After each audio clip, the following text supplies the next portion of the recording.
नमस्कार। आप देख रहे हैं स्पेशल कवरेज न्यूज़ और मैं हूं आपके साथ शिव कुमार मिश्रा। आज हम एक ऐसी स्टोरी पर चर्चा करेंगे जो बड़ी हैरान कर देने वाली है और आप सोच रहे होंगे कि आखिर इस इनसाइड स्टोरी में हम ऐसा क्या आपके समक्ष रखेंगे। स्टोरी बड़ी ज़बरदस्त है और स्टोरी का जो सवाल है वो बड़ा अहम है। सवाल है कि आखिर देश के प्रधानमंत्री नरेंद्र मोदी कमज़ोर मुख्यमंत्री क्यों चुनते हैं, ताकतवर राज्यपाल क्यों चुनते हैं। इन सब चुनने से बीजेपी का 4 से 5 राज्यों में बंटाढार हो गया है और इस बंटा जो बीजेपी का नुकसान हुआ, इसका जिम्मेदार कौन होगा, कैसे इससे निजात मिलेगी, कैसे बीजेपी इससे बच पाएगी। इस पूरी खबर को विस्तृत तरीके से आपके समक्ष रखूंगा। कौन कौन से राज्यपाल ताकतवर हैं, कौन कौन से उपराज्यपाल ताकतवर हैं जिन्होंने भाजपा को ऑक्सीजन देने का काम किया, कौन कौन राज्यपाल फ्लॉप हुए फिर भी मोदी ने उन्हें खुशी खुशी बड़े पद प्रेषित किए। ये कई जुड़े हुए घटनाक्रम है और कौन से वो ताकतवर मुख्यमंत्री हैं जो प्रधानमंत्री नरेंद्र मोदी और गृह मंत्री अमित शाह को परेशान किए हुए हैं, उनके हर आदेश को हवा में उड़ा रहे हैं। इस सब पूरी मामले पर हम बातचीत करेंगे, लेकिन उससे पहले आपसे एक अपील कि ये मेरा नया चैनल है और इस तरीके की खबरें और विवाद विश्लेषण सुनने के लिए इस चैनल को सब्सक्राइब करते रहें, लाइक करते रहें और बेल आइकॉन बटन जो दबाएं तो ऑल शिफ्ट करके ही दबाएं ताकि आप तक प्रत्येक खबर का नोटिफिकेशन पहुंचे। इस तरीके का विश्लेषण आपको ना टीवी पे मिलेगा, ना वो पत्रकार बताएंगे। हम मेहनत करते हैं और खबर निकालते हैं। आज ऐसी ही खबर पर आपको ले चलते हैं। चलिए तो फिर शुरू करते हैं और इस पूरी खबर को समझने के लिए अंत तक आपको हमारा साथ देना पड़ेगा। 2014 में प्रधानमंत्री नरेंद्र मोदी शपथ ग्रहण करते हैं और फिर तब से मुख्यमंत्री की जीत का सिलसिला चल पड़ता है और यह सिलसिला लगातार अनवरत चलता चला जाता है, अनवरत चलता चला जाता है और इसी में बीजेपी लगातार अपने मुख्यमंत्री चयन करती चली जा रही है। 2014 से 2019 के लोकसभा चुनाव के बीच एक तरीके से ज्यादातर पुराने ही मुख्यमंत्री रिपीट हो रहे थे, नए मुख्यमंत्रियों को मौका कम मिल रहा था, जिसमें सिर्फ एक ऐसा राज्य था जिसे नए राज्य को मौका दिया गया था, वो था हरियाणा। क्योंकि जब मुख्यमंत्री का चुनाव हुआ था उस समय हरियाणा में भूपिंदर सिंह हुड्डा की सरकार थी और उसके बाद जब चुनाव हुआ तो फिर मनोहर लाल खट्टर सरकार बनी और मनोहर लाल खट्टर की सरकार के बाद दोबारा मनोहर लाल खट्टर सरकार और तीसरी बार नायब सिंह सैनी सरकार बनी। महाराष्ट्र में देवेंद्र फडणवीस की सरकार थी, चुनाव हुआ तब, और चुनाव के बाद फिर वहां सरकार लटक गई और लटकने के बाद उद्धव ठाकरे की सरकार बनी जो 2.5 वर्ष चली और 2.5 वर्ष बाद फिर सरकार बनी और फिर लगातार तब से बीजेपी की सरकार। मध्य प्रदेश में चुनाव हुआ तो शिवराज सिंह चौहान मुख्यमंत्री थे। फिर जब चुनाव हुआ तो 18 के चुनाव में वहां कुछ महीने के लिए कांग्रेस की सरकार आई, फिर लगातार वो चला। राजस्थान में वसुंधरा राजे की सरकार थी, फिर अशोक गहलोत सरकार आ गई। रमन सिंह सरकार थी छत्तीसगढ़ में, फिर अशोक गहलोत सरकार आई। उठापटक बनी रही। उत्तर प्रदेश में 2017 में योगी आदित्यनाथ जैसा ताकतवर मुख्यमंत्री बनाकर आज भी हैरान है और परेशान है, लेकिन वहां जाकर उन्हें एक संतुष्टि होती है कि एक हिंदुत्व का बड़ा चेहरा उन्हें चाहिए जिसकी पूरी कमी योगी आदित्यनाथ पूरी करते हैं। लेकिन 2023 से जो नया कल्चर शुरू हुआ उसने हैरान कर दिया उन सभी राज्यों के मुख्यमंत्रियों को, उसने हैरान कर दिया नए बदलाव को, और तब से लेकर अब तक जो बदलाव शुरू हुए वो हैरान करने वाले थे। 2022 के चुनाव से कुछ समय पहले एकाएक विजय रूपाणी की सरकार पूरी कैबिनेट समेत इस्तीफा दे देती है और उसके बाद भूपिंदर सिंह वहां चीफ मिनिस्टर बनाए जाते हैं, जो भाजपा का नेतृत्व आज भी कर रहे हैं, और वो भाजपा की वह मौजूदगी दर्शा नहीं पा रहे। और इसी के चलते वहां जल्दी ही जिस मुख्यमंत्री के नाम का चयन हो गया उसका ऐलान बाकी है। सबसे पहले जो राज्य मुख्यमंत्री बीजेपी बदलेगी वो होगा गुजरात। तो आखिर इतने कमजोर सीएम को क्यों चुना था? क्या प्रधानमंत्री के मन में ये लालसा अभी भी बाकी है कि केंद्र भी मैं चलाऊं, राज्य भी मैं चलाऊं, और डबल इंजन के नाम पर डबल धोखा जनता से करूं, डबल लॉस प्रॉफिट दोनों कमाऊं? आखिर चाहते क्या है? अगला राज्य अगर हम घुसते हैं तो आता है फिर 2023 के ही चुनाव में, जिसका नाम होता है छत्तीसगढ़, जिसका नाम होता है मध्य प्रदेश, जिसका नाम होता है राजस्थान।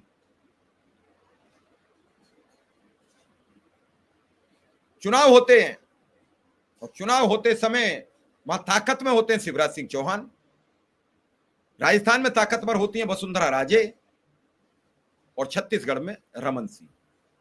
लेकिन चुनाव के बाद जो नाम निकल के आते हैं वो विष्णुदेव साय,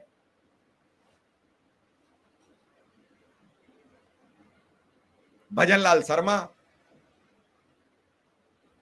और मोहन यादव। ये ऐसे नाम थे तीनों जिन्हें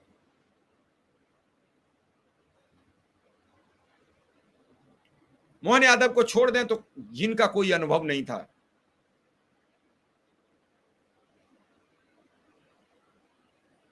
और आज की तारीख में मोहन यादव तो थोड़ा बहुत खींच रहे हैं, लेकिन पूरी ताकत से भजनलाल शर्मा, विष्णुदेव साय ने बंटाढार कर दिया बीजेपी का। मोहन यादव भी बहुत कामयाब सीएम में से नहीं है, कानून व्यवस्था से लेकर, हाँ वो बयानबाजी हिंदुत्व के मामलों पर मुखर दिख रहे हैं। ऐसे ही एक और राज्य था जिसका नाम था उत्तराखंड, जहां त्रिवेंद्र सिंह रावत चीफ मिनिस्टर बनाए जाते हैं। अच्छा खासा राज्य चला रहे थे, लेकिन कहीं ना कहीं वो दिल्ली के आदेशों की अवहेलना कर रहे थे। तत्काल उन्हें इस्तीफा देना पड़ा। तीरथ सिंह रावत आए, उन्होंने तो फिर बिल्कुल बंटाढार करने का प्रयास किया, और उसी समय पुष्कर धामी नामक एक युवा विधायक को राज्य की कमान सौंप दी गई। कई लोगों का मानना कि बहुत अच्छा राज्य चल रहे हैं, केंद्र सरकार की योजनाएं हूबहू लॉन्च कर रहे हैं, लेकिन मुझे जो सूत्रों से पता लग रहा है उसमें साफ है कि उत्तराखंड की पोजीशन ठीक नहीं है। ये सब हमने मुख्यमंत्रियों की चर्चा की, नायब सिंह सैनी हो या फिर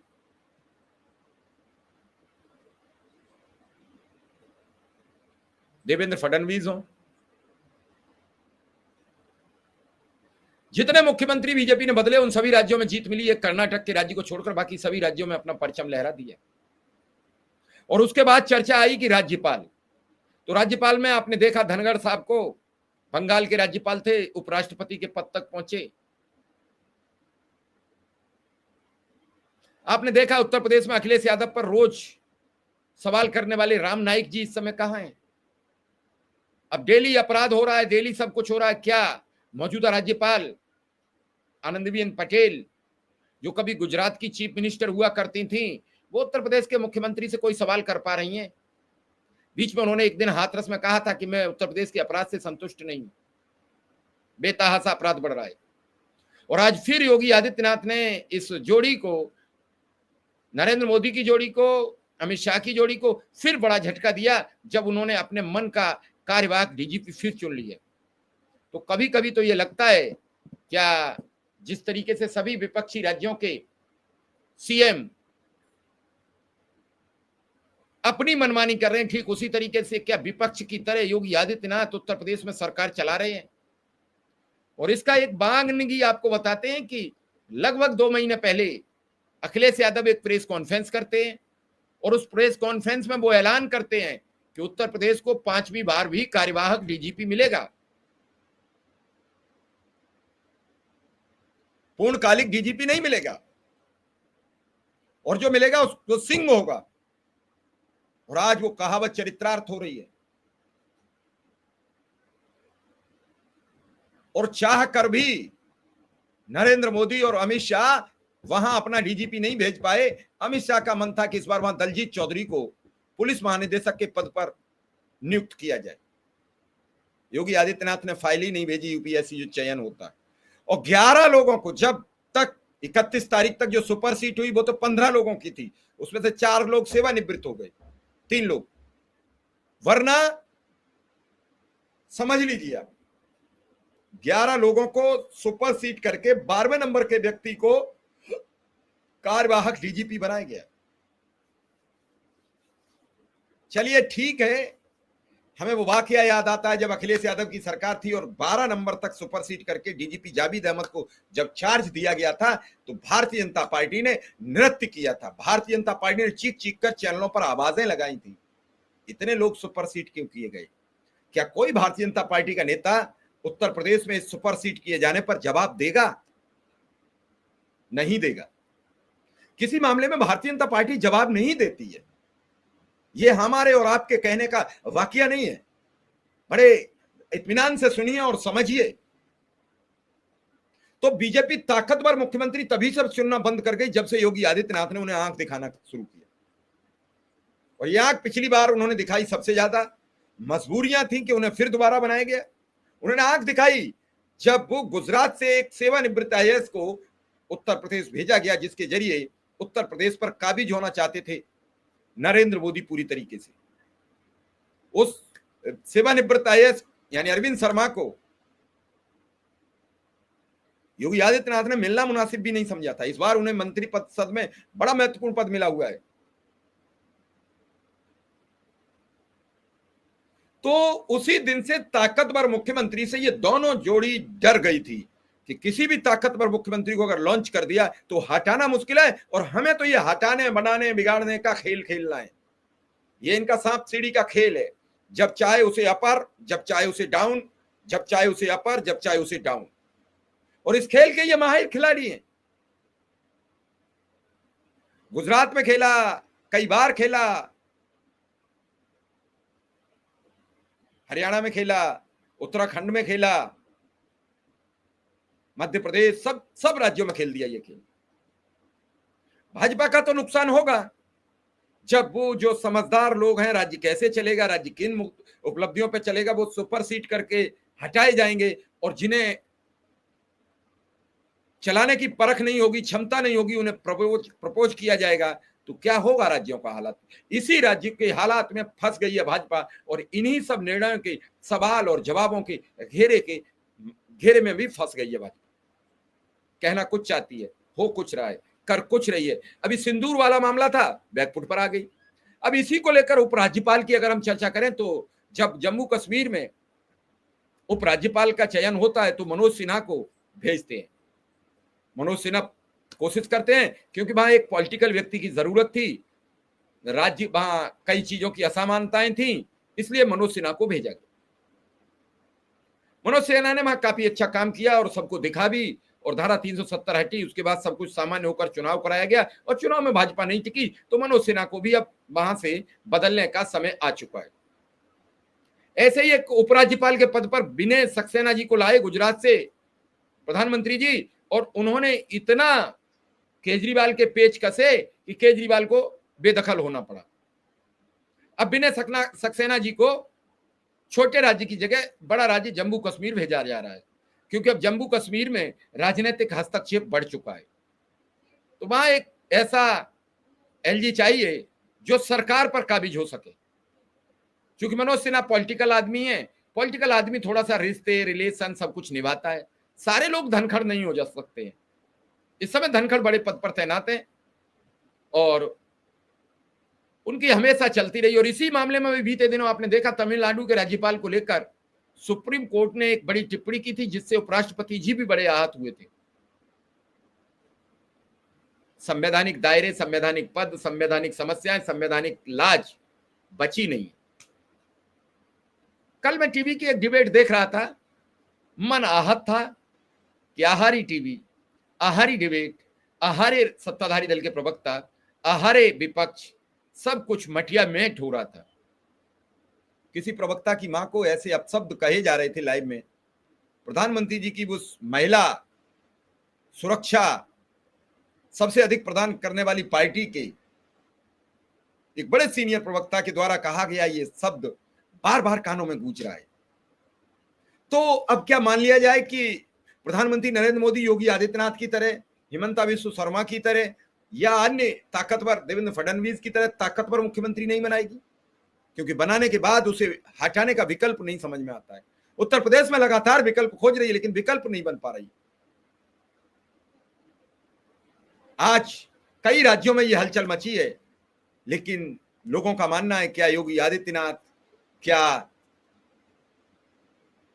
पुष्कर धामी, क्या नायब सिंह सैनी, क्या भजनलाल शर्मा, क्या मोहन यादव, क्या विष्णुदेव साय, क्या मोहन मांझी, कौन कौन मुख्यमंत्री अब कोप भाजन के शिकार बनेंगे? रही चर्चा नीतीश कुमार की, तो नीतीश कुमार का क्या होगा ये तो बिहार का चुनाव तय करेगा, लेकिन फिलहाल नीतीश कुमार मुख्यमंत्री नहीं बनेंगे। मैं ये साफ साफ आपको बता दूं कि बिहार चुनाव के बाद नीतीश कुमार चीफ मिनिस्टर नहीं बनेंगे, नहीं बनेंगे, नहीं बनेंगे। और इसी सब के साथ ये खबर बड़ी महत्वपूर्ण है कि आखिर प्रधानमंत्री नरेंद्र मोदी क्यों चुनना चाहते हैं कमजोर सीएम। ये मैंने आपको विश्लेषण करके बता दिया। ताकतवर राज्यपाल क्यों बनाना चाहते हैं? राज्यपाल के जरिए वो वहां की विपक्ष की सरकारों पर दबाव बनाते हैं, और जहां उनके अपने चीफ मिनिस्टर है वहां के राज्यपाल कुछ बोलते नहीं। राज्यपाल सारे ताकतवर बने हुए हैं इस समय, लेकिन वो बोलेंगे नहीं, सवाल नहीं करेंगे। तो सत्ता के खेल में माहिर भारतीय जनता पार्टी किसी भी हद तक कोई भी काम करने के लिए एग्री है। उसे केवल सत्ता चाहिए, और इस सत्ता के खेल में किस तरीके से फंस चुकी है भाजपा, अब वहां से निकलना मुश्किल है। वो फंसे हुए जाल में छटपटा रही है, और छटपटाहट में लगातार उल्टे सीधे काम करती चली जा रही है, जिसका खामियाजा भाजपा को भुगतना तय माना जा रहा है। फिलहाल इस खबर में इतना ही, और किसी खबर के साथ दिन में हाजिर रहेंगे। इजाजत दीजिए, धन्यवाद और नमस्कार।